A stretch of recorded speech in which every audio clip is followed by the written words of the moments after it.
The bodyguard of the protagonist said that he had heard that the girl was going to try on her wedding dress today. Just recently, foreigners arrived in the empire, so the capital is especially crowded. The country's security measures have been strengthened, but since anything can happen, you'd better return home by lunchtime. If there are other matters in your schedule that I am not aware of, please tell me about them now, Sir Buddy asked. Ellie was receptive to such a request from her guard, but the girl made it clear that it was not the bodyguard's responsibility to know my lady's schedule. I'm very grateful for your hard work. I'm just sorry to bother you, explained Ellie. My lady, it is my responsibility to know your full schedule for the day so that I can scrupulously carry out the task assigned to me to protect you. Buddy explained then. Miss, can Imperial Knights be fired for smiling? In her ear, the head maid of Jerry's palace decided to ask jokingly. It was then that the protagonist remembered the words of her future spouse. He'll continue to guard you until you get married. Just act like he's not there. He'll be quiet and inconspicuous. But judging by the Emperor's words, Ellie wouldn't be surprised if he was firing for a smile after all. I'll ask the coachman to bring the carriage right to the door, Buddy decided then. Gotta try to get used to having him around. Surely Sir Buddy himself has no desire to look after a woman who doesn't even have the status of Empress yet, thought the girl in that second. Now she's on everyone's radar, and the carp, her horrible ex-fiancé, hasn't been caught yet. So the girl should just smile and be patient. But why hasn't the Count been captured yet, even though there is such a high level of security on the border? Still didn't understand Ellie. At this time, Buddy actually went to fulfill what he wanted. The guard noticed that he had a new coachman. Hey you, I don't know you. What happened to the previous employee? The bodyguard immediately asked. He got sick, so I'll be running the carriage today. You can check it out if you want, the new employee said in a quiet voice. You know who you're taking around, don't you? We intentionally don't use the Emperor's carriage for the lady's safety, decided to remind Buddy. If you tell anyone about this, you'll be in trouble, the chief bodyguard also added. In turn, the new employee only had to silently agree with his boss, even though the guy was pissed off about the job. Damn, that bastard lied to me. He said her family isn't particularly influential, but this is the future Empress. If something goes wrong while I'm trying to kidnap her, actually scrolled through the guy's mind. The fake coachman was seriously afraid to fulfill his duty to his superior. At this time, Ellie was chatting with her maid, Jerry. Miss, you can't wait to see how beautiful your dress will be, can you? Asked the girl. I already tried on a previous version of it. Ellie shared with a happy smile. It was time to depart for the kingdom. Buddy offered his hand to his future empress. Please be seated. I will follow in a separate carriage, the man informed. Thank you. I can't believe I'm being followed by an imperial knight. Everyone will probably be so frightened that they won't even be able to approach me. Madam decided to answer him to emphasize Buddy's mightiness. This conversation was accidentally overheard by the purchasing coachman. An imperial knight? That makes it even more difficult. The man thought seriously for a second. That said, there was already nothing to change, so he decided to accept it. Ugh, screw it. I've already got the money, so I'll just deal with the maid quickly and run away. And the rest is no longer my concern, the man decided. As soon as the girl returned home, she immediately decided to try on her wedding dress. The other maids just couldn't take their eyes off the beauty of their mistress. Oh my, miss, you're so beautiful. What do you say, your majesty? Are you experiencing any inconvenience? Do you wish us to make any adjustments? The best seamstress in the kingdom asked. I don't know what dresses are in fashion right now. And yes, isn't it a bit early for you to start addressing me like this? Replied the girl to them. But then the maid said that her wedding to the emperor should be quite soon anyway. Ellie herself honestly couldn't figure out if she liked the dress. It wasn't too dressy and drew attention to herself. I made the jewelry more discreet, as you asked. But it is the emperor's wedding after all. She's right. I think it can be made a little more lavish as well. The head maid and seamstress shared her opinion. The dress definitely looks like a wedding dress, and overall, it's quite beautiful and suitable for Ellie. Oh, I'm finally starting to fully realize that I'm basically going to get married, marrying the emperor of this country. The girl who was trying on her wedding look pondered a moment. Ellie also turned her attention to her main assistant. Jerry, she seems to be thrilled. When I get married and move to the palace, I won't see her again. Disappointedly, thought the main character. Ellie then decided to go to the seamstress to clarify one important point with the woman about her wedding look. Ma'am? I beg your pardon. Something like that can be accomplished as well, right? I'll pay for that myself, of course. Whispered in Ellie's ear her creative idea. Sure enough, the seamstress informed her that it could be organized. Yes, quite feasible. Your Majesty, you are so kind. I can't wait for the wedding reception. The seamstress also added, Well, thank you. The girl politely replied and smiled embarrassedly. It looks like the size is just right. No need to change anything. I'll add some jewelry to match the necklace His Majesty gave you. No, it's fine. There's plenty of them already. Just right, miss. There was a little more arguing between the female staff and Ellie.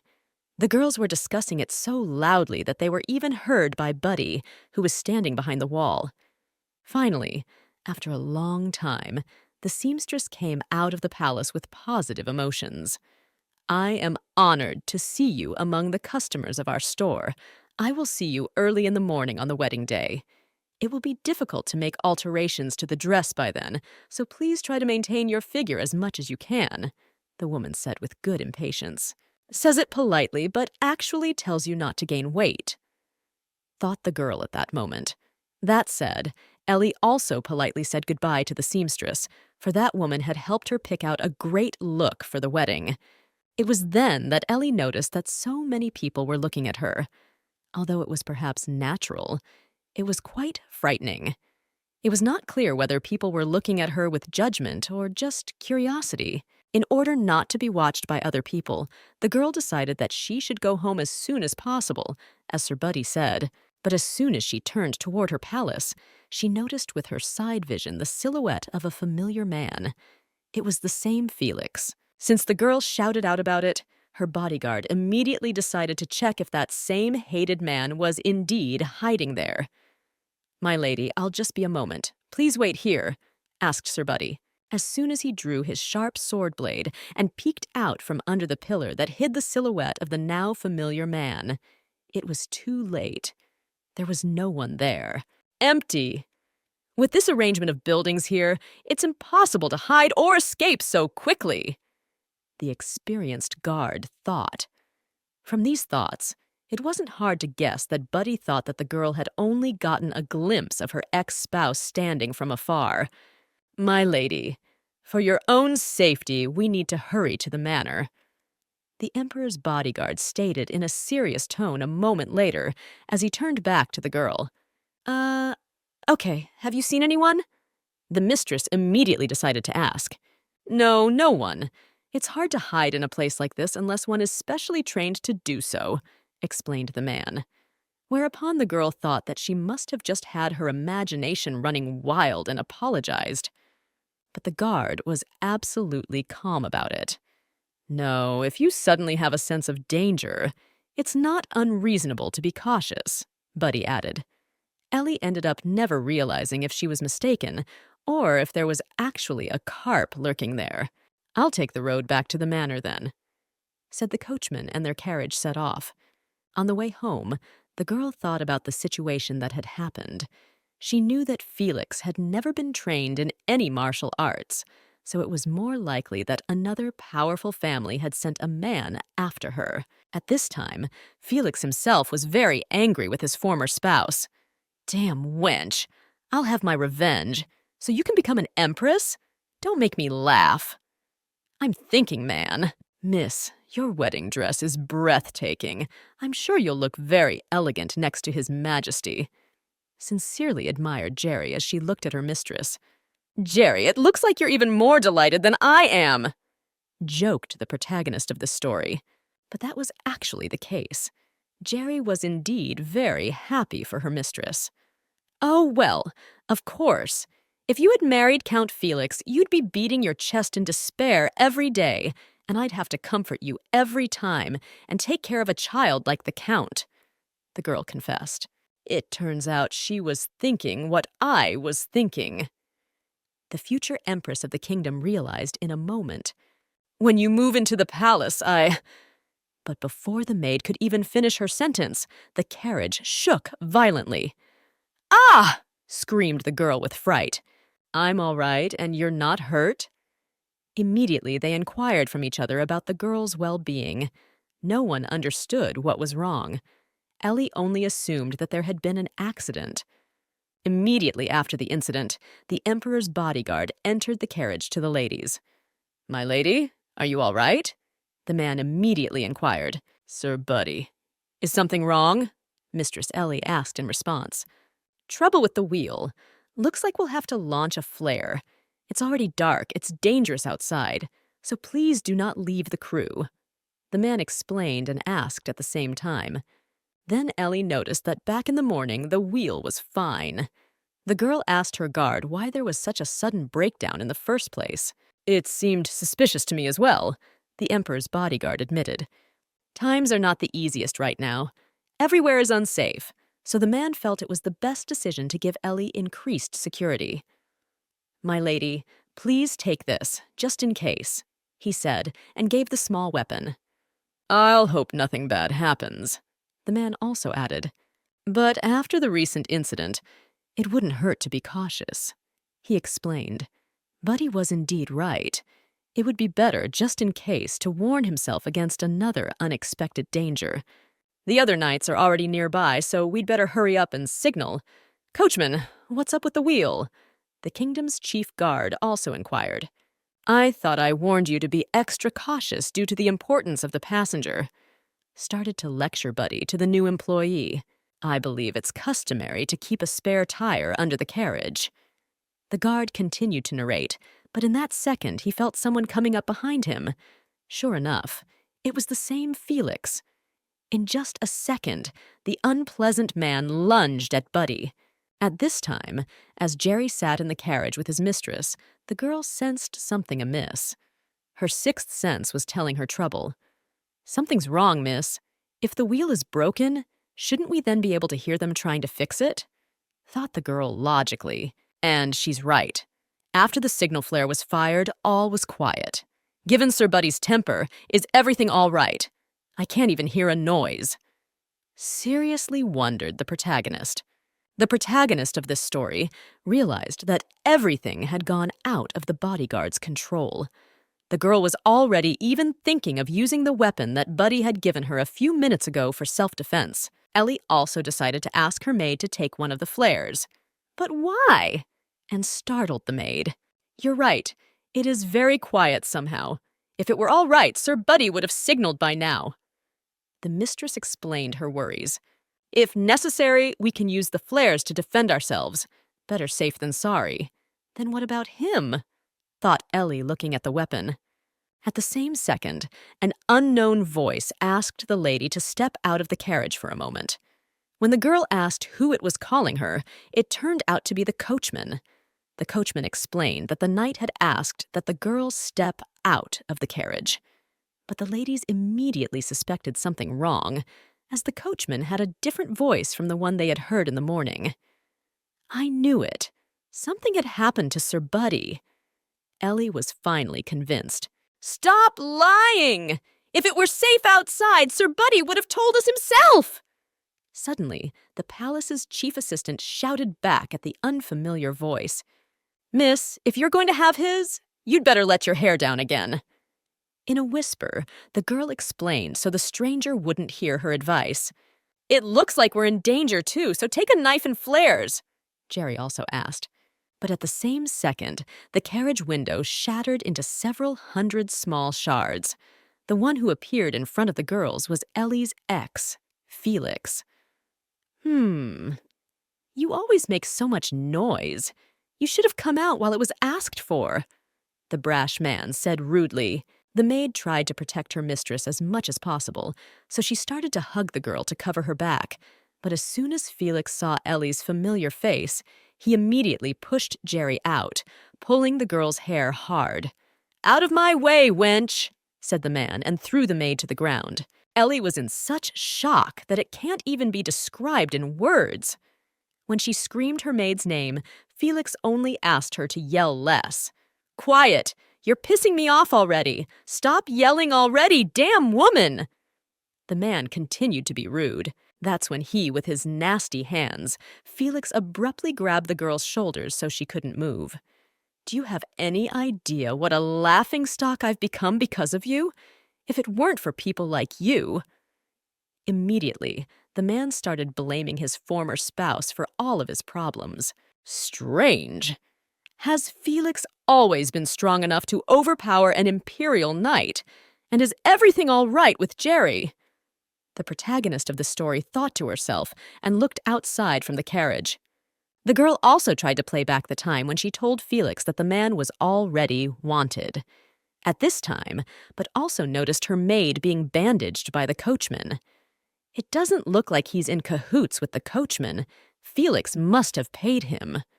Ellie thought and then decided to ask directly, only either this man was going to kidnap her. Of course, this question made the man even more angry. After all, it was very important to him, like the end of his life. "Is that the only reason?" "Yes, if it wasn't for you, I would still be the family's heir," shouted back Felix, and continued to squeeze Ellie's wrist with all his might. "What does this have to do with me? It's like he's some kind of monster. My arm hurts like he's about to break it." The girl didn't understand, and at the same time couldn't stop thinking about how much her arm hurt. It was a good thing her other arm was still free. Since the maid had thought ahead, Ellie had some hope of escape as long as she could touch the weapon with her free hand for self-defense. Ellie at that moment remembered her maid's words of advice. "Miss, please let the knife remain on you. Still, as the future empress, you must be especially cautious. In a last resort, you can use it." Jerry said a few minutes ago, Ellie realized that it was her that Felix needed. The girl was concerned about Sir Buddy's condition, but someone would show up here soon for a signal. At least Ellie really hoped so. While the girl was still mulling it over, the man continued to yell and rant at her, blaming his ex-wife for all his problems. "How dare you kick me out of my own family, you little arrogant bitch!" Felix Alley continued to forcefully hold her down. "I know I'm the future empress, but Jerry is in danger too, and she gave the weapon to me. When backup comes, she'll probably put my safety above hers. But I'm not going to just stand by and let that happen, only over my dead body." Clearly, the girl decided for herself. Ellie wasn't a soulless, selfish person after all. She also valued her life and her most loyal maid. So what? What is my fault in this situation? The protagonist decided to stall for time a bit by asking Felix this question. "Isn't it obvious? It was you who ruined my life!" Felix continued to exchange her. At this time, Ellie thought that the moment had already come to take the knife out of her pocket. Gaining courage, the girl swung it straight at the nasty man. "I've been thinking about asking this for some time now, but why on earth would you blame me when you destroyed her yourself with your own hands?" "Ah," Ellie said in a harsh tone, and started swinging her sword right in front of the man. Of course, Felix didn't expect her to attack him in response. He didn't even immediately pick up the words to stop the girl.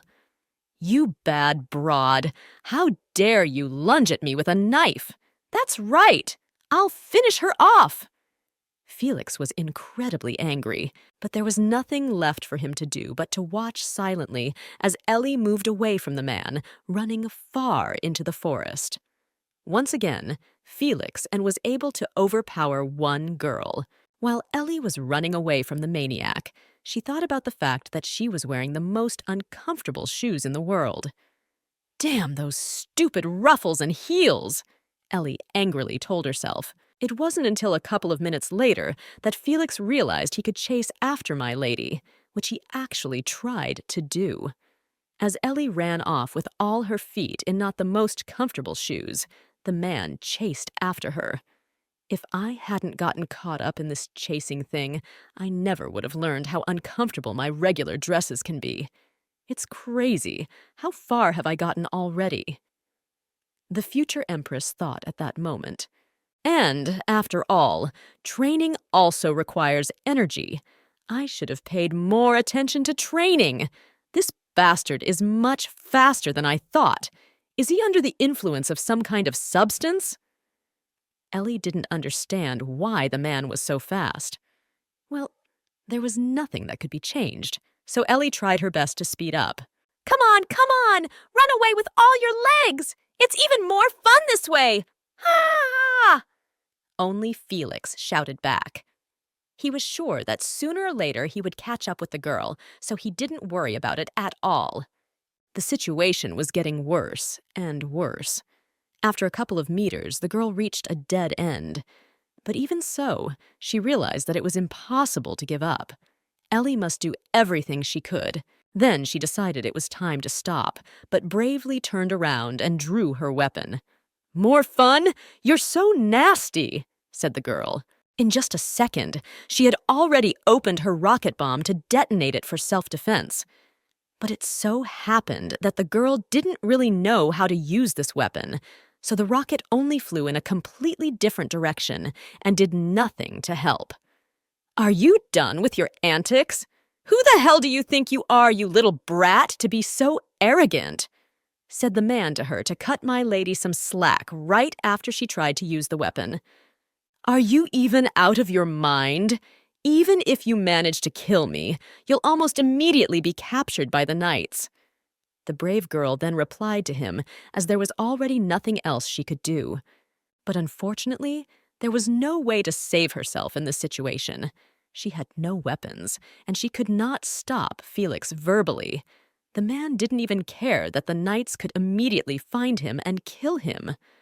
"I'm willing to die, so I don't care," Felix said bluntly, and had already started to mercilessly strangle the girl with his cruel hands. "You won't get an easy death. I want you to feel the pain to the fullest," said Felix, and continued to grab the protagonist of this story even harder by the throat. When the girl pointed out that it was all because of his conviction that his life was ruined by Ellie, it made the carp even more angry. "Shut up.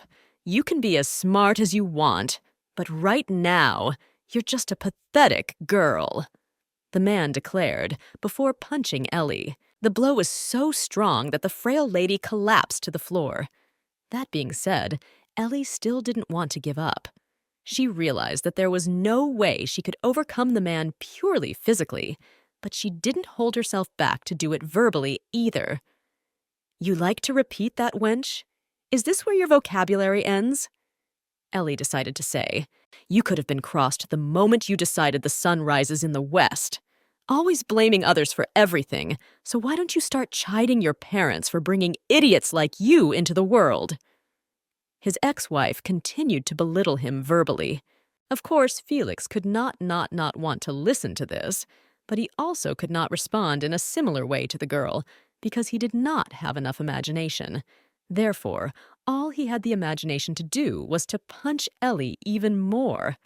"Shut up, you insolent wench! Why is it that you're the one who should become an empress after ruining my life? As long as I'm alive, that's not going to happen." The man decided for her, and continued to beat the poor lady with his feet. Ellie endured the pain so much that she couldn't even make any extra sounds anymore, which in turn pissed off her abuser even more. "What? You won't even make a sound? What a hard ass," suggested the man belittlingly. "By nature, it just so happens that men are physically stronger than women, but Ellie is still surprised by Felix's current extraordinary strength.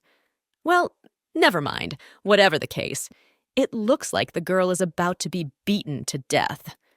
Ellie was already starting to come to terms with the fact that she was about to die. Before closing her eyes for good, the girl decided to run through in her head a few things she had been thinking about lately in her lifetime. How is Sir Buddy doing? I hope he wasn't hurt too badly. Ellie began to ponder. Next, the girl turned to her staff. Poor Jerry. She only wanted to see me try on my wedding dress. The knights had already arrived on the scene and rescued them while I was running away, hadn't they? All that was left was for Ellie to hope. Oh, if I die here, the wedding will probably be canceled. Ellie also thought, though it seemed like the girl was even thinking on that side of things to blame herself for it. After all, so much effort and labor of other people had already been put into developing the plan for this wedding. I was afraid to get married, since I did not know what his thoughts were, and love between us was out of the question. Also pondered the protagonist, already dying in agony. But even being in a half-living state, the girl tried to find positive aspects of it. But if I die here, you can at least console yourself with the fact that, albeit briefly, but I was engaged to the Emperor himself, and not with this cruel, pathetic carp. Finding a positive moment in her biography, Ellie said, "And in my next life, I will marry a man who understands and loves me, and I'll spend my days writing dissertations." Ellie hoped and promised herself. She didn't think for long. After a few minutes, she finally closed her eyes. But she didn't feel particularly anything like that, which she was surprised about. I thought it would hurt more. Is this what it feels like to die? Pondered in her head the protagonist of the story. In a moment, she felt a tree leaf fall on her. Ellie didn't realize what was happening or why she could feel the environment. The girl was also able to open her eyes. I'm still alive. Ellie didn't realize what was happening. As soon as Ellie looked around, she saw Felix's body in front of her. The man was lying there with his eyes half closed, but it was obvious that he was still alive. Just then, just as Felix tried to say something, he was kicked by Ashley's foot. That's why vermin should be dealt with at once. How dare you and your kind be dealt with at once? How dare the likes of you touch her with even a finger? The guy kept talking. Since Ashley was standing with his back to Ellie, who had just woken up, the girl didn't immediately realize who the man in front of her was. Who is it? Judging from his clothes, he doesn't look like a knight. No armor, no weapons, and yet he handled Felix. The protagonist was surprised. However, the girl even considered that it was already some overkill to hit someone lying down. How much good was in Ellie that even after what Felix had done to her, she felt sorry for the man. She decided not to let this all go to waste, so she bravely stood up, knife in hand, to show her strength. "Hey, I'm grateful for the rescue, but at this rate, you might as well kill him." The girl shouted boldly. He deserved to be punished, I understand, and yet it's better to punish according to the law. But before Ellie could even finish her opinion, the guy turned around. Then the girl recognized in his face her future spouse, Ashley. There was no limit to her surprise. "Your Majesty, what are you doing here? I thought the Imperial Knights were coming, by the way. I think Sir Buddy was attacked. Is he all right?" The girl decided to ask right away. Once Ashley saw the damage on Ellie's skin, he couldn't stand by indifferently, so he walked over and gently touched the girl. "Did your face and neck get hurt? The work of that bastard?" Immediately the guy asked, "Oh, you mean my wounds? I was trying to buy time, so I acted rashly. That's why my face looks like this now." A battered Ellie tried to explain. "My injuries and falls are a consequence of my own decisions. Then why does it seem like you're in more pain than I am?" The protagonist of this story thought to himself as he looked at his future spouse. You could definitely see from his facial expression how much he was worried about the lady. The hand with which he gently touched the girl's face was trembling violently. It was a very unusual moment, but their contact was interrupted by the knights who finally arrived for rescue. "Your Majesty! Milady! Are you all right?" "We grabbed the coachman and found Sir Buddy unconscious in the woods. It seems he was caught off guard," said the knights. "We'll deal with Sir Buddy's circumstances later. For now, bring this criminal to the palace. He made an attempt to harm the Empress." Immediately, Emperor Ashley ordered and explained the whole situation. And yes, there is a ring on his left hand. This item will need to be examined, so remove it and bring it separately. Also added to Ashley's order. About the caught coachman. There was supposed to be a girl near him, Jerry. Is she all right? A concerned Ellie immediately decided to inquire. The girl was already seriously frightened when she hadn't heard any information from the knights earlier about her favorite and most loyal maid. But thankfully, Jerry was fine. The knight revealed that the bound and blindfolded girl was safe and decided to ask how Ellie knew her. The girl revealed that it was her maid. Immediately after the girl found out where her maid was, then she decided to go to Jerry's house, strongly rejoiced when she saw her mistress. Jerry, are you all right? Let me take a look at you. Doesn't it hurt anywhere else? Gosh, just look at your arm. Immediately, Ellie began to worry about her. Forget you about my arm. What happened to your beautiful face, miss? Did the Count do this? What a bastard! I can't believe he hit you in the face. It's all my fault. In response, the maid decided to turn her attention to her mistress's health. Jerry did feel guilty about the situation, even though she wasn't. Don't cry, Jerry. If you apply a little ointment, it'll go away in no time. Why is it suddenly your fault? Ellie began to soothe her. At this time, one of the knights approached Emperor Ashley. Your Majesty, we captured Felix along with the coachman he bribed. The knight told, at which point the emperor asked that they be taken away from here and put under lock and key. The knight also said that the lady's carriage was also already ready. Assign as many guardsmen to her as possible and bring her home safely still. Once you arrive, send a palace healer to her. She has many injuries. Ashley also ordered with concern. It was time for Ellie to return to the palace. My lady, the time is getting late. We will escort you back to the manor. You will be guarded by imperial knights, so you can rest easy, said the emperor. Indeed, they needed to hurry back home and attend to the girl's wounds. With all this commotion, I almost forgot about Sir Buddy. How is he? Ellie remembered at the same time and at once decided to inquire.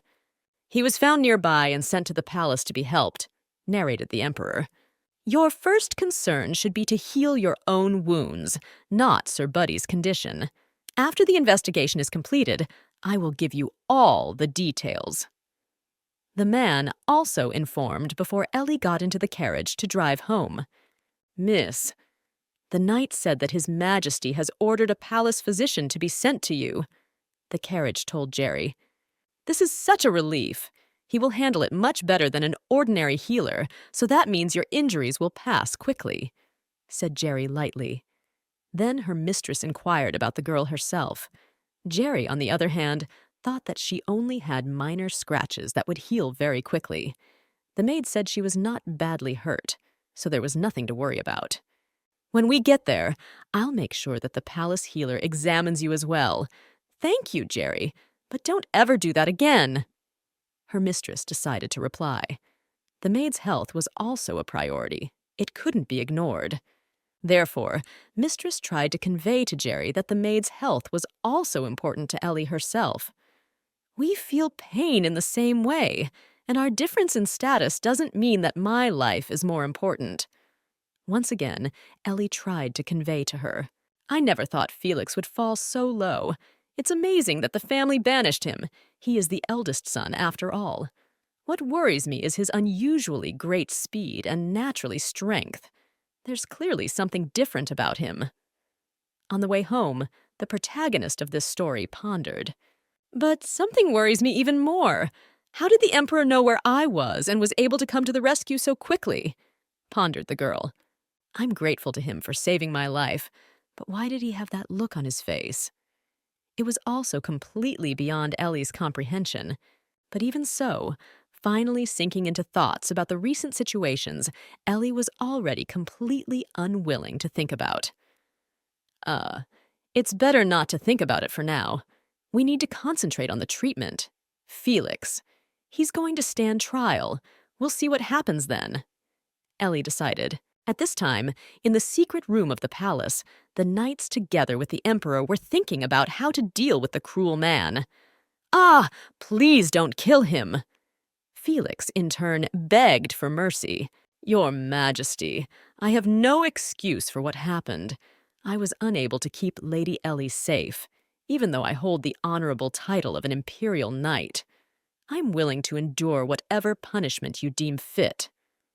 Resolved to speak up and apologize to the emperor, his chief knight Buddy said, "You were appointed by me personally.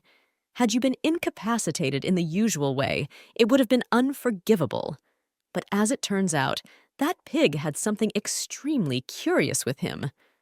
In a calm tone, the emperor answered him. It became clear that Ashley wasn't going to punish his chief knight much since Felix prevailed by force. From his pocket, the emperor took out the ring that had been removed from Felix. "Have you ever seen a ring like this before?" Ashley decided to ask. Buddy admitted that he had never seen anything like it before. The emperor then decided to explain what the unusual ring was in his hands. "It is an artifact that is apparently used to attack an enemy. Its wearer becomes stronger than the knight," Ashley began to explain. "But didn't they create a department to deal with such trophies after they ascended the throne?" The knight decided to clarify and remind at the same time. "That's right. These trophies were created in ancient times, but since then, magic has disappeared from the world, so in our current era, all items have become dangerous. That's why when I became the emperor, I started collecting all these things and organizing the handling of them, but I still haven't been able to get some of them, and they're not in plain sight." Narrated Ashley. "If the artifact in question were to be taken from the palace, I wouldn't leave a living spot on whoever was in charge of it."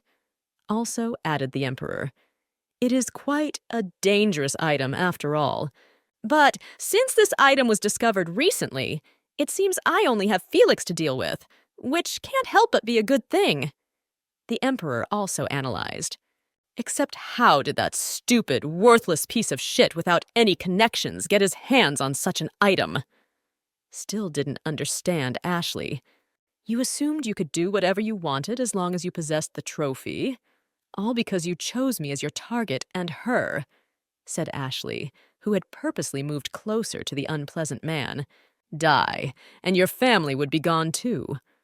"Oh, but since you've been banished by your family as well, I'll be cutting off your fingers one by one." Ashley had already started to eagerly narrate, but then he was stopped by a gentle female voice. "Don't kill him! He must be punished according to the law." Ashley remembered the words of his future spouse. The guy really respected the girl's opinion, so he realized that he just couldn't punish even such a horrible man. "Sir Buddy, this time I'll turn a blind eye to your blunder." Even though it was difficult, it was necessary to inform the emperor. Ashley, after all, had promised his lady not to do anything wrong with both the maniac and the knight. "Be sure to treat your wounds and return to duty as soon as possible," ordered the emperor. "I obey, your majesty. This will not happen again. I will put more guards on Ellie, and yes, Sir Jonathan had better escort you to the manor," said the head knight. "Your majesty, we have questioned both coachmen, the real one and the bribed one. From what they say, they cooperated with the Earl purely for monetary reasons." After a time, also told Buddy all the information he had just learned. Whatever their motives, they were involved in a conspiracy to assassinate the future empress. Give them the maximum punishment. Ordered the emperor, and Buddy, of course, immediately obeyed him. In addition, the knight decided to ask how best to deal with the former Count Felix. Then Ashley told him that the future empress wanted him to be dealt with according to the law. "Since we weren't officially engaged, I can't order his execution." The emperor confessed to his knight. "And yet she will soon be my wife, so I suppose I must honor her wishes. Give him a suitable punishment according to the law and throw him into prison." In a formidable tone, Ashley ordered, "However, are there any criminals will kill him there? There's nothing we can do about it anymore, right?" The emperor also analyzed. I obey, Your Majesty. We will do exactly as you ordered, promised the knight before walking out. At the end of such a hard day, Ashley decided to have some alone time to think about the future fate of his bride. He was really worried about Ellie a lot today. It's okay. Ellie is still safe. She shouldn't get hurt this time. The guy tried to reassure himself. And yet, if only I had realized something was wrong and arrived on the scene sooner, she wouldn't have had to come through an ordeal like this and get hurt so badly. It's all my fault. Ashley blamed himself. Your Highness, you have such a beautiful face, so why do you never smile? Continuing to be pessimistic will not accomplish anything. You're young and attractive, so you can get everything you want if you just smile more often. And please, stop constantly exposing yourself to so many dangers, or I won't have to follow you on all your missions site of great anxiety. He remembered Ellie telling him once. Then the man had clearly decided for himself what he would do in the future. I'm doing everything in my power, but nothing changes. Should I just give up? No, no way. Ashley decided for himself. Ellie, existence in this world doesn't make sense if you're not in it. That's what Ashley really thought. High society was stunned by the news that the former Count Felix had kidnapped an aristocrat. Her name has not been released. The identity of the kidnapped lady was kept in the strictest secrecy. Most likely, the Count would be imprisoned for attempted murder. At least that's what the newspaper said. Just then, this issue of the Herald decided to read Ellie. Wow, the very same dungeon. This is the first time a person I know of has been sentenced to imprisonment there, thought the girl. After the kidnapping case, the trial was moving pretty fast. Geez, he's not just a person known to you. This is a real criminal. Your Majesty, from now on, you'd better devolve into thoughts of nothing but the imperial wedding. Or does some part of this case cause you concern? Advised one of the knights. The girl drank tea along with the knight. Besides Sir Buddy, this fellow was also introduced to her for security purposes. He was an imperial knight whose name was Jonathan Jeff. Sir Jonathan, incredibly rude. Immediately after his reply, the girl thought. At that moment, the head knight Buddy intervened in their dialogue. His Majesty ordered you to carefully guard Her Majesty. So what the hell are you doing? This is not the time to sit back and sip tea. You are neglecting your duties. Buddy told him off, but Ellie stood up for Jonathan, since it was the girl herself who suggested that they have tea together. That's right, Sir Buddy. If you keep worrying like this, remaining one big ball of nerves, Her Majesty will only get more worried. Jonathan decided to add. These two are complete opposites. Ellie didn't even know if they could handle her guard. Guys could easily be at odds with each other. Do you have so little confidence in your own abilities that you can't afford to relax even for a simple cup of tea? Jonathan then provocatively replied. Of course, Buddy got even more angry at this. Ellie, who was sitting next to him, couldn't listen to this cheese fight calmly anymore, so she herself personally decided to calm down the two grown men who were acting like children. All right, stop it, both of you. Your swearing is only making me more anxious. I was just curious as to who exactly was secretly manipulating the Count, the girl explained. So you think a certain entity was pulling his strings from behind the scenes? Jonathan decided to ask a clarifying question, but then Ellie told him that at first she thought the Count had kidnapped her out of personal animosity, while he didn't put up enough strength to handle a knight like Sir Buddy. From what I heard, Felix had an artifact that didn't make it into the collection of the Imperial Palace, shared the girl.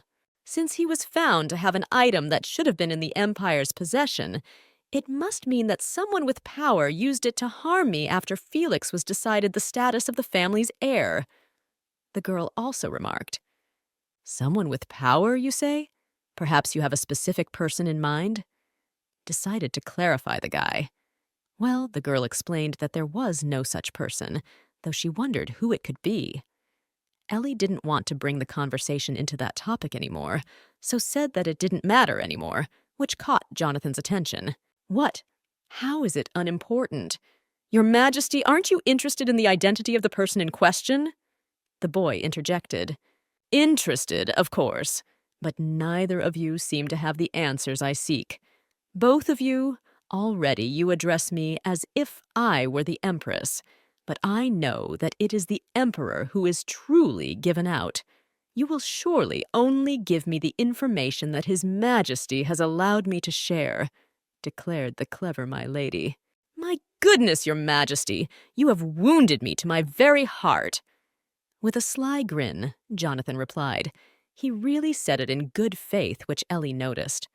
There is no malice in my words.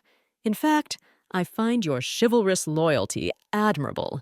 As a future empress, I can be a convenient political tool, so it is likely that I should not give too much information. I'm only grateful to the Emperor for increasing the number of my guards after my abduction, Ellie admitted. Now I'm going to read. Will you both be accompanying me? Questioned the lady as well. Of course.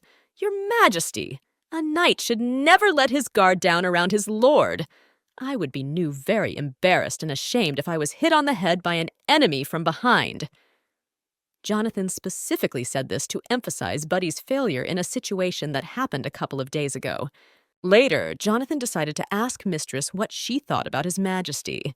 Word has it that a woman can get more and more nervous as the wedding date approaches, replied the knight when he didn't get a clear answer from Ellie. Sir Jonathan, are you referring to pre-wedding excitement? Well, I'm not marrying just anyone. I'd love to know how much it cost at the end of the wedding. Unexpectedly admitted the girl. When the boys arrived at the library, Ellie asked to read alone. The knights would be waiting for her outside, but still, before starting to read the book, the girl decided to turn her attention to the knight's question of interest. You were interested in my opinion of His Majesty. That is something I myself would like to ask you both about, since you have known him much longer. Is His Majesty capable of love? The lady asked unexpectedly. But the knights still didn't answer the lady's question, and only quickly walked outside the library. I was dodging Sir Jonathan's question, but what do I really think of the Emperor? Well, he's an obvious weirdo who accepted a drunken woman's proposal, pondered the protagonist. When we get married, we'll have to live in the palace. The Emperor is unlikely to ignore me, but I shouldn't expect him to throw all his strength into helping me either, Ellie pondered.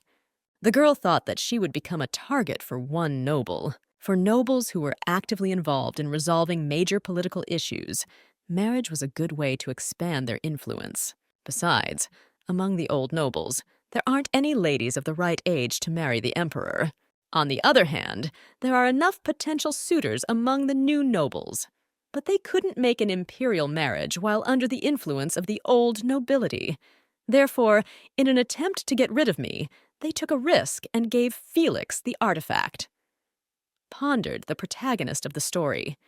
The girl seriously wondered if she could live in the palace of safety with only knowledge. After all, the real intruder was unknown to her. She realized that once she started living in the palace, there would be no one left on her side. And Ellie is completely incapable of defending herself. If her life was in danger, would the Emperor come to the rescue like before? That's right. I'm just having that pre-wedding nervousness Jonathan mentioned. The lady decided to calm herself down.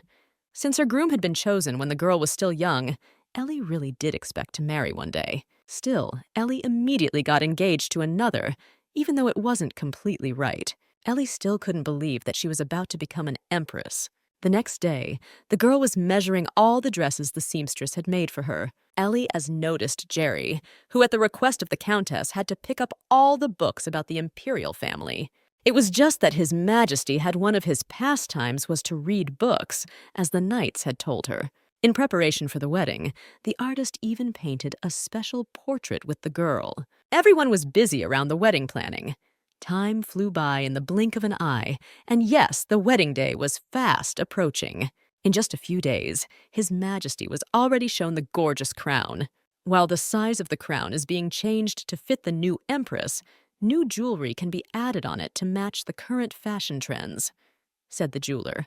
Well, the girl asked him to leave it as it is and touch the crown. After all, they are only marrying for political reasons, so changing the crown seemed wrong to Ellie. I guess I feel bad since I'm about to leave home forever, the protagonist of the story also reflected. She doesn't expect the emperor to treat her like an empress. But if he is willing to at least listen to her the way he did that day, the girl will be ready to make any concessions. And so finally, that wedding day had come. Ellie looked absolutely ravishing. The history of the Orion Empire began long ago, in the Age of Magic. Its founder defeated all the fierce dragons and demons and united the lands. People began to call his blessing the Sun God. As if to confirm the correctness of this opinion, his descendants were born with the Sun God mark from time to time. All emperors with such a mark are known for bringing prosperity to the empire. However, history is usually written and embellished by the victors. The current emperor also has the Sun God mark, but he is known as a tyrant and bloodthirsty killer. And today, the protagonist of the story is marrying him. The girl has already been packed by her assistants. Frankly speaking, Ellie is already very tired of getting ready for the wedding, since she has been sitting in one place since early morning. As the wedding date approached, the people around her were harassing the girl more and more. They advised to sit on a rigid diet so that Ellie's figure would only get better. The girl herself did not understand why only she should prepare so carefully. I bet there's no way they would starve the emperor in a similar manner. Thought of the injustice, Ellie thought, though she didn't give the people around her a hint about her thoughts. You can't believe that this is really happening yet? All brides have that feeling at first, said the assistant. I'd be lying if I said I didn't experience something like this. I'm also worried about the jewelry falling off the dress, confessed the protagonist. Besides, the idea of going all the way to the imperial palace in full view of everyone in a fancy carriage seemed to Ellie to be a bit much. Well, that was the tradition. Already everyone was waiting for the new empress. Time to go out in public. Only the girl showed herself to the knights. They just marveled at her beauty. Compliments were indeed nice to hear, but such a wonderful moment was quickly interrupted when Ellie didn't see her assistant Jerry near the carriage. Unfortunately, Jerry looked very bad today, as she had been crying all night since it was their last day with Mistress. Therefore, she didn't want to come in looking so horrible. But still, her mistress noticed the girl. Ellie immediately went over to her favorite assistant to comfort her. Jerry shared her worries about never being able to meet Allie again. And who told you that? I'll come home from time to time. Allie tried to reassure her. But then the girl was interrupted by another woman who explained that the Empress would not be allowed to leave the palace and come home. I know you've always taken care of Jerry, but Ellie, it's time to let her go, said Ellie's mom. As a farewell, Allie only decided to give her favorite helper a baggie of jewelry as a keepsake. You're right. After I get to the palace, I won't be able to come home for a while. You might even be able to get married by then, so I'm giving you a modest wedding gift in advance, Mistress explained. Yes, and in general, it's not like Ellie is going to some prison. She's just moving to live in the palace. By getting married, I'll only expand my family. In the end, I'll still be Ellie, your and your father's daughter. I promise I'll come look at our family portrait when it's ready, promised the daughter to her mom. Who knows, by then maybe His Majesty would come with her. I will live happily in the palace and also visit you. Ellie promised one last time before getting into the carriage. Well, it was time to depart. Jonathan also said a final goodbye to the parents of the future empress. At this time, Jerry took out to see the contents of her gift. It was a very beautiful azure-colored jewelry. Oh, can one wear such a thing as a wedding gift? We'll have to pass it down as a family religion. Jerry marveled. The last few days had seemed unreal, and today in particular, the people were eagerly welcoming their future empress. Leaving the estate, Ellie showed herself brave, however. She really can't believe that the girl is getting married. She is officially tying her life to a man she will have to call her husband. Yes, the idea of this marriage came about after I got drunk, but if you look at things positively, it's not that bad. If I had married a carp, I wouldn't have been able to stand it and would have died from the stress I was under. The protagonist calmed herself. Finally, the servant announced that the carriage had arrived. Incredibly beautiful bride went out on the path. Now came the most long-awaited moment. The groom met the gaze with his bride. On the way to Ashley, the girl really hoped that she could be proud of the fact that even being drunk, she made the right choice. It would be worth it for her to get to the top of that ladder, and they would be married. Now the Count gave her his hand so they would walk even further together. To complete the procedure, they need to walk up to the altar and say their vows. The signing ceremony has begun. With the blessing of the sun god, I, Ashley, swear in the name of my ancestors to walk the promised path of glory. The first to say the oath was the man. I, Ellie, accept the blessing of the sun god, and I swear and to walk in the path of glory. Also repeated by the girl. At the moment, the bride was a bit confused as she didn't know where she should put her hand, next to Ashley's hand or on top of it. But the guy explained that the location of their hands didn't matter. It was the vows themselves that mattered. Their hands intertwined in a lock. The signing ceremony was officially over, but the wedding wasn't over yet, so it was necessary to keep smiling. Today, Ellie had to look like the happiest bride in the world. Turning her attention to her fiancé, she noticed that Ashley was also smiling slightly. It was so nice to see his rare smile. When Allie arrived at her new home, she was immediately introduced to the staff. "We are honored to serve you starting today, Your Majesty. If anything makes you uncomfortable, please feel free to contact me, and I will fix it," said the chief assistant. That was when the girl immediately decided to ask if it was mandatory that the Empress should always dress in such an outfit before going to bed. It was just that Ellie was embarrassed by this light dress. "Of course not! It was prepared especially for your wedding night," replied the girl and smiled slightly. The mere mention of a wedding night made Ellie feel anxious. So, inevitability as it were, I was already on the lookout for a potential groom when suddenly the Emperor became one, and my wedding turned into a lavish business event. Thought to herself at that moment, the protagonist of this story thought to herself, "Please wait here for just a little while. His Majesty will be here soon," the assistant also asked. As soon as the maids left, the girl plumped down on the bed. Ellie honestly didn't want to go through this because she was very tired today. Mother said that I'm only required to lie down, and yet there has to be a reason why I was put in this ridiculous dress, reasoned Ellie. When Ashley arrived, he did notice that the Empress was tired. His hair is disheveled. He looks more homely now. The girl also noticed while looking at Ashley. It was then that the Emperor announced that it was okay to sit down at the table. Everything was already ready. "What is this? Are we going to drink on our wedding night? I've certainly heard that in the eastern part of the continent, couples celebrate their wedding night with a glass of wine, but that's not customary in the Orion Empire. What was he thinking?" Ellie was surprised and didn't understand at once. Ellie had tasted all sorts of wines, but this was the first time she had seen such a prominently gold label on a bottle.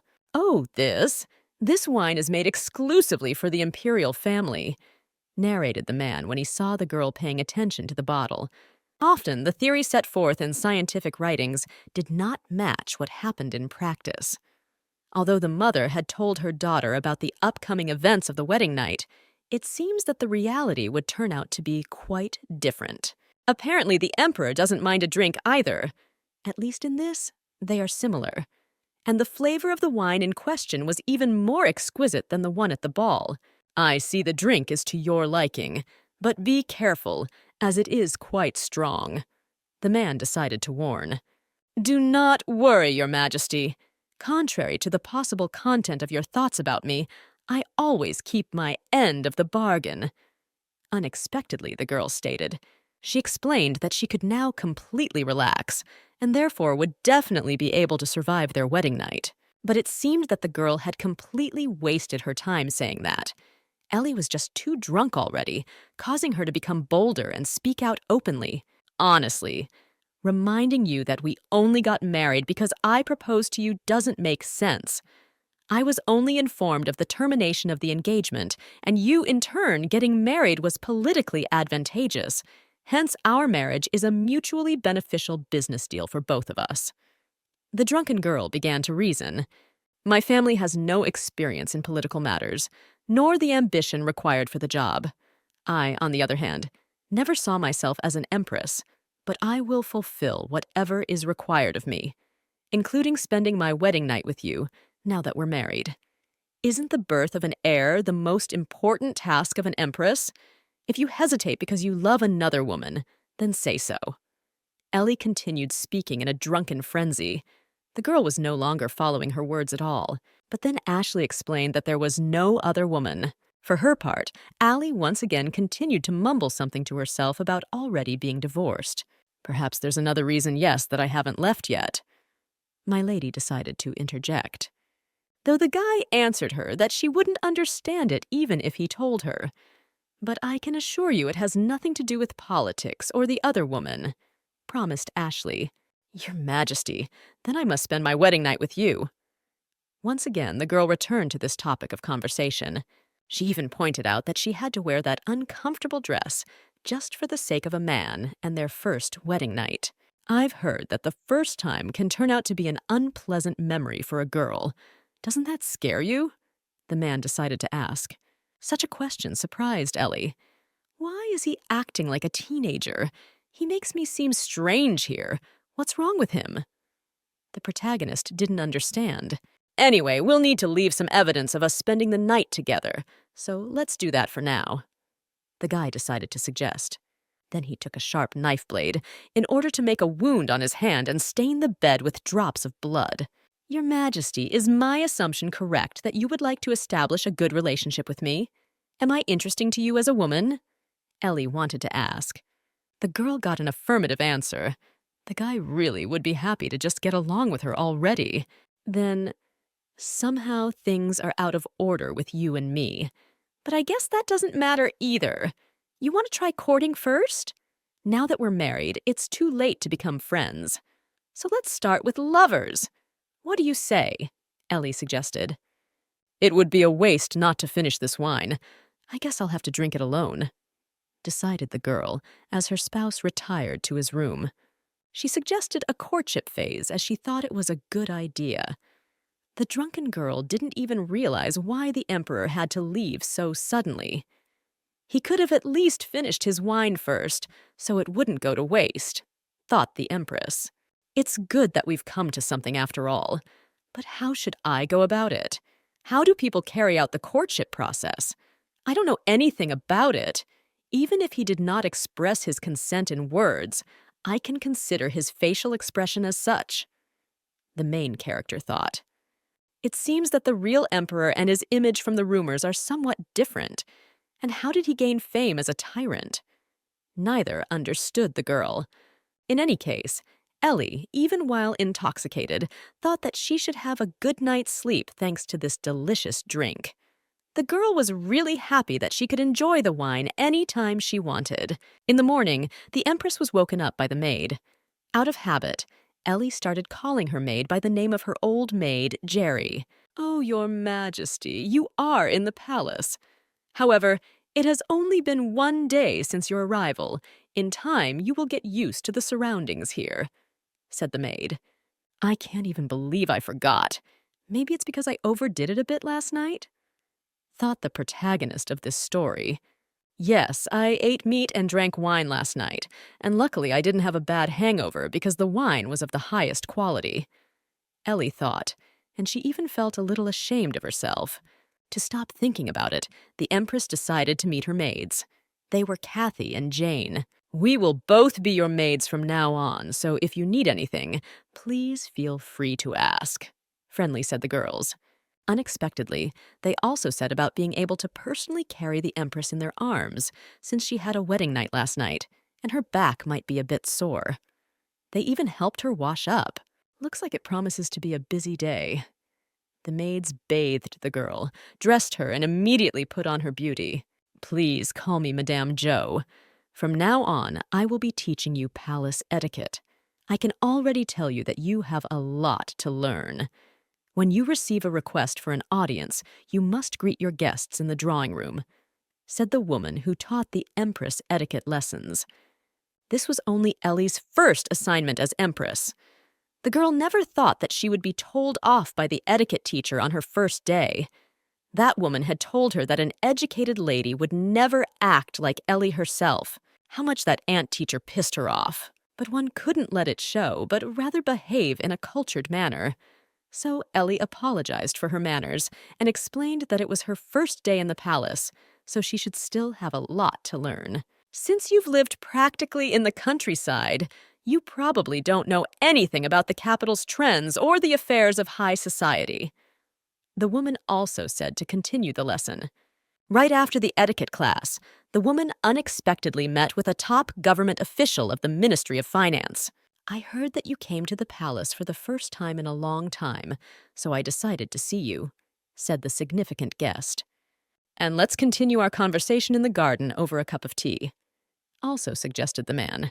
Finally, she and the man were alone, and Joe was able to tell what the real empress was like. She is a child who has done nothing but sit in the countryside and keep her nose out of books. That said, she has no supporters and no power. She only seems to know how to smile naively. The woman was indignant. At this time, the empress herself continued to read books, studying information about etiquette. It's better to end these etiquette lessons as soon as possible. Otherwise, it might end up with me crushing Madame Joe with my authority as empress. Actually, thought Ellie. Ellie was already waiting for the other palace representatives. Soon one of the men knocked on her office. I'll see if the next visitor is equally displeased with my manners. If so, I'll have to take Madame Joe's remarks to heart and get her way, decided the girl. Greetings, Your Majesty. I am the Imperial Secretary, Jacob. I will be your assistant from now on. The boy introduced himself. But His Majesty never mentioned it. The lady wondered aloud. As it turned out, Ashley had ordered him to help the girl get used to the many duties in the palace. I am a commoner, so you may not call me sir, but simply by my first name. There is no need for formal communication, the fellow also added. Since the late Empress' passing, things have gotten out of hand. The way they are handled is different, as the Ministry of the Interior is organizing everything separately. Today is your first day of work, so you can just take a quick look at all the documents and start work tomorrow. Your Majesty, do you know how to count ledgers? Jacob decided to ask. Ellie revealed that she had studied accounting and finance. She had even written an article on the subject once, so supposedly the new empress should be able to handle it. It turns out you have no practical experience. And even if you did, palace documents are different in format from standard accounting documents. Still, the aide answered her. All right, Jacob. I'll see you tomorrow. You may go, ordered the empress, who was already tired of this guy. Even though they hadn't talked for only about 5 minutes, the empress had a lot of other things to do. Jacob was a very smart and obedient employee. As soon as the girl asked him to, he went straight to the exit. Yes, Your Majesty. I still need to pick up the documents from His Majesty's office and bring them here. The documents tend to accumulate quickly, so you should make it a habit not to procrastinate looking through them. The aide also advised for last. Ellie promised that she would do her best. Once the staff member left, Ellie was finally able to exhale. Good job, Allie. You did a good job holding yourself back. Kathy, Jane, are you outside? Get something to drink. Anything will do as long as it's cold. It was only supposed to be these two tonight, wasn't it? The maids brought the girl tea, and Ellie was able to rest a little longer. In fact, she was thinking of visiting the library some more today, so she decided to ask her assistant where it was. Of course, Your Majesty. Except, is this the right thing to do? Normally, servants aren't allowed to sit in front of the Empress. Mentioned Katie. But Ellie explained that it was fine. If the girls stand around all day long, they'll only wear themselves out, and the Empress herself understands that. Then Ellie decided to ask if the girls knew anything about Madame Joe or Jacob. Any kind of rumor would do. Jane was the first to speak. Madame Joe teaches etiquette to young ladies from the old nobility who have not yet made their debut. I hear she enjoys considerable influence in high society. The maid began to narrate. As I recall, Jacob is also known for many things in the palace. He was the first commoner to be chosen to be one of His Majesty's secretaries. Narrated Katie. I see. So the former is upset at having to train the Empress without any authority, while the latter is annoyed at having to serve the Empress instead of the Emperor, analyzed Ellie. An Empress who lacks manners, elegance, and status will be treated far from the best. Quite unfair. I feel something boiling up inside me. It's anger! Rolled through her head, Ellie. It really is the unfairness of life, isn't it? I'm well aware that I can't please everyone here without exception. Except that the fact that I didn't live up to their expectations doesn't give them the right to treat me like dirt.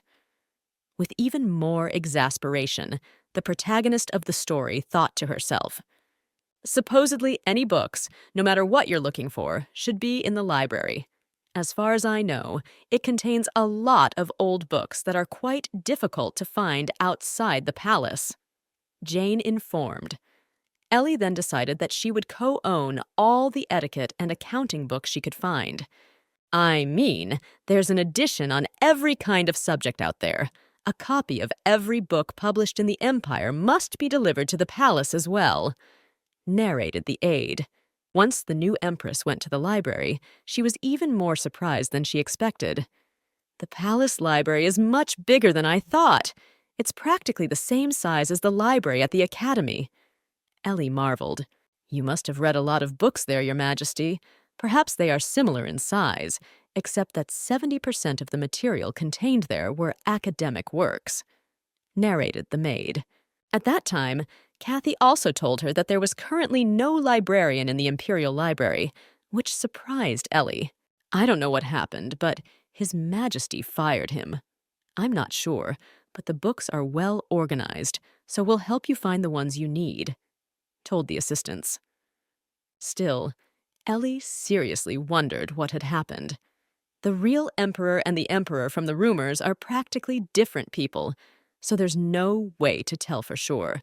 I know that I myself suggested that we start with courtship, but I'm not quite sure how to bring up such a delicate topic in front of my lover, and whether it's even worth it. I knew it. I guess I'll have to start my theories. I came here to study etiquette and accounting. It's even better, though, while I'm here, I can just do all three areas at once. After all, I used to write dissertations at the same time. The protagonist of this story thought to herself, I'll look for the right books myself. I'm embarrassed to ask you to do physically demanding work, confessed the Empress. The only thing the girl asked was to bring her all the love stories they could find here, of any content. Ellie decided to take all the books where the main characters were madly in love and engaged in an active courtship. Romance novels? And you're okay with absolutely any kind? Just like that all of a sudden? Pleaded the maids. Ellie had spent half her life in academia, earning 3 degrees. Not only was she always quite sensible, but she kept reading books and calculating every possible option until she found the solution she needed. And yet, there were still some things that were beyond her comprehension in any way, namely, relationships and love. Since she had married an emperor and lived in the imperial palace, she had no choice but to study the books here. I haven't met anyone who could interfere with our relationship yet, which means there's little chance of such a turn of events. The main characters should be happy together, so why are all these secondary characters trying to stop them? The girl read the books to herself, pondering their contents. Jane reported that they had brought all the love short stories they could find. Etiquette is a limited set of rules, so it wouldn't take Ellie any trouble to memorize them all. And while the wording may vary, Ellie is still an expert in finance. So her first priority is to study the topic of romance, which will help the girl to woo the emperor in the future. There are indeed many books in the emperor's library. It would take several years to read them all, pondered the protagonist. The girl was indeed very fond of books. Is reading romance novels also part of your research? Decided Katie inquired. In the academy, romance novels were rare, the Empress admitted. She may find this strange, but I can't tell the truth. Actually, thought the girl at that moment. How can I confess to her that my spouse and I had nothing on our wedding night? Ellie didn't know. much less admit that they had decided to court each other first. You can't call it reliable statistics, analyzed the Empress. Your Highness, how strange. And what could the Imperial Library be lacking? Wondered the girl. Ellie explained that she was researching the events that might happen during the courtship period. Then, out of the blue, the Empress met Ashley. Your Majesty, what brings you here? The lad asked, and took a leaflet that was lying on his consort's desk to read. On the leaflet was written a list of unacceptable situations. How embarrassed the Empress became at that moment. Don't you have anywhere you need to be? You can't read this aloud in the presence of others. The girl was frightened. She realized that things wouldn't work that way. So she herself personally asked Kathy to leave them alone for a while. Right after the maid left, Ashley admitted that he was interested in the list the girl had made. I was going to show it to you after I gathered more examples, but it might be a good idea to discuss the ones we already have. Would you mind sitting down? The Emperor's consort suggested. Wait a moment, Your Majesty. You can't sit there. It's quite obvious. The girl also said as the guy was about to sit down across from her, although Ashley himself didn't see anything wrong with that seat. And there is a problem since we are supposed to be lovers, the girl stated clearly. We're the only ones here. Therefore, you are, of course, supposed to sit next to me. Made it clear to Ellie and pointed her finger at the seat next to her. But there's a chair here, too. Is it really that necessary? Still didn't understand what was going on Ashley. Lest the girl make a scene, the guy still sat down next to her. Still didn't understand anything, but still they sat together. Then the girl stated that she wanted to ask him something directly. You said that you're not currently dating another woman. Then what about past relationships? Do you have much experience? Ellie inquired unexpectedly. The girl admitted that she didn't want them to have any unnecessary conflicts at this stage, and so she intended to organize all the variables before discussing them with the man. This has something to do with the list I saw too, doesn't it? Ashley asked then, and received an affirmative answer. The Empress revealed that now that they were alone, the man could read it. There is a 62% chance of a previous mistress of the husband, and the probability that someone who was suspiciously kind in the beginning turns out to be a villain is 47%. It doesn't look like these events can take place in our situation. What is the point of gathering this information? The Emperor read and immediately decided to inquire. The girl told him that the heroes of popular romance novels exhibit exactly the same behavioral patterns. Since their situations were different, Ellie was going to apply the exclusion method to them. Their circumstance is closer to those present in a marriage of convenience. Then what is the significance of the minor male character mentioned here? Ashley then asked. Oh, it's actually quite interesting. He does everything he can for the heroine, but in the end, she chooses someone else. However, there are cases where a minor male character ends up becoming the main character, narrated Ellie. Once the girl told this to her spouse, it was as if he even became sad. The heroine can only be happy if she chooses the true main character. But we can just eliminate the possibility of all kinds of secondary male characters. I assure you, there is no such man in my life. The girl promised. But after a second, she noticed Ashley tearing her list to shreds. Ashley decided to tear up the document because he thought the information was useless, because reality was different from books. I'm completely serious right now. This information is emphatically from romance novels, so it may seem questionable. Already the girl was getting upset. But that's not what the guy meant either. And I take our relationship seriously, too. I swear there is no other woman. And there's no need to think that we're bound to fight. And even if we do, it's probably because of me, Ashley explained. He even added that if they had a fight because of his fault, he would then apologize and ask the girl for forgiveness as many times as needed. Such a confession even made the girl blush with embarrassment. It was indeed very nice that he had such a serious attitude towards their marriage. Still, this process was not completely useless. While reading romance novels, I learned important information. First of all, there are affectionate references. We are officially married, right? recalled the protagonist of the story. Also, we have a courtship period and get to know each other more intimately.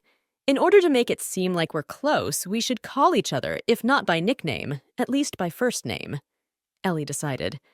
But then again, I suppose it wouldn't seem strange to anyone if, for the sake of etiquette, we were to address each other using titles. The girl also decided to suggest. She meant to address each other by name in a more affectionate form, or in a more simplified form. Now that the guys had decided that, they wanted to take a little walk around the garden.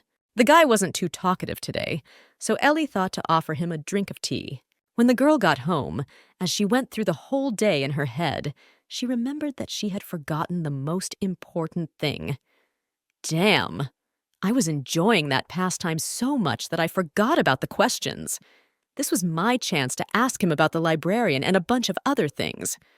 Dumbfounded Ellie. Well, still, she decided to just ask him about the librarian a little later.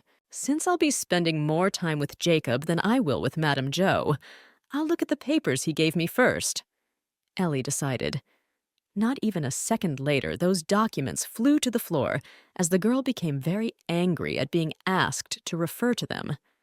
Are they still using such inefficient calculation methods? Not to mention that I wrote a report criticizing these methods. The format used is also outdated. The protagonist was very angry.